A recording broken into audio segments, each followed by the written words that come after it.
In this podcast episode, Seth Dillon, the CEO of the Babylon Bee, discussed the importance of satire in today's culture and the challenges faced by satirical content creators in a post-truth society. The conversation begins with Dillon recounting a pivotal moment when the Babylon Bee refused to delete a controversial tweet, despite facing suspension from Twitter. The tweet in question mocked the decision to name Rachel Levine, a transgender health admiral in the Biden administration, as the Woman of the Year by USA Today. The Babylon Bee's satirical take on the situation led to a warning from Twitter for violating their policy on hateful conduct.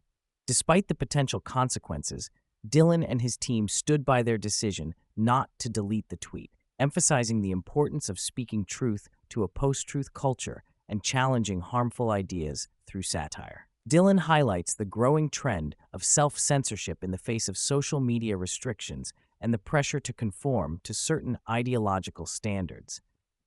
He emphasizes the need for independent revenue streams to reduce dependence on big tech platforms and ensure the freedom to express controversial opinions. The Babylon Bee subscription platform played a crucial role in sustaining the business during the Twitter suspension, demonstrating the importance of reader support in navigating censorship challenges.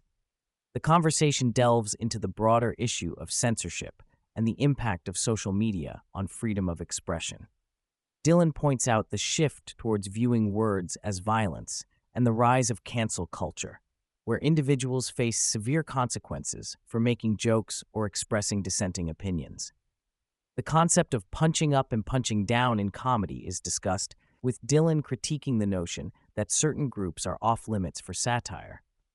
He argues that comedy should be a unifying force that allows people to laugh at themselves and challenge societal norms. The discussion delves into how the trial involving Trump's hush money is being covered by various news sources.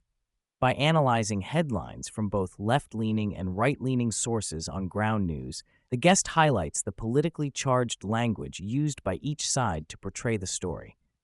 This demonstrates the need to consider multiple perspectives to uncover the truth behind a news story.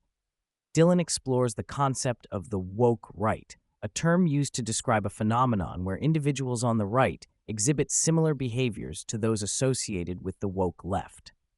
He discusses characteristics such as victimhood obsession, hypersensitivity to criticism, and the propagation of conspiracy theories. He reflects on the recent trend of the right becoming more sensitive to jokes and criticism, a shift that was not as prevalent in the past. The guest reflects on the reasons behind the right's increasing sensitivity to satire and criticism, pointing to factors such as insecurity, cult-like attitudes towards certain figures, and reactionary responses to attacks from the left. He discusses how some individuals on the right may feel marginalized or discriminated against, leading to a defensive and sometimes irrational response to humor that challenges their beliefs. Dillon highlights the difficulties of satire in a polarized society, where exaggerated and absurd events in real life make it challenging to create satire that is funnier than reality. He mentions the example of trying to parody a statement made by a public figure that was already so outlandish that it was hard to exaggerate further.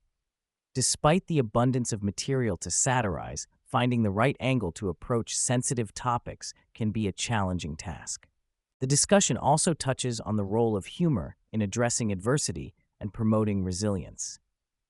Dillon highlights the tradition of outsider comedians who use comedy as a tool to navigate their experiences of marginalization. He emphasizes the healing power of humor and the importance of not shying away from difficult topics in comedy. The conversation underscores the need to reclaim comedy as a force for unity and introspection, rather than a tool for division and censorship. Dillon emphasizes that comedy should come from a place of genuine affection for humanity and a desire to make people laugh and be happy. He contrasts this with the trend of using comedy as a platform for expressing anger and vitriol towards individuals or groups, which can lead to divisive and harmful outcomes. Comedy, when done right, can be healing and bring people together through laughter. Dillon raises concerns about the rise of Christian anti-Semitism within certain factions on the right. He expresses dismay at how some individuals are using Christianity as a platform to spread hateful ideologies against Jewish people. This trend of aligning with anti-Semitic beliefs and rhetoric is a cause for alarm and needs to be addressed and challenged within the conservative movement. He emphasizes the importance of holding both the left and the right accountable for their actions and ideologies, regardless of political affiliations.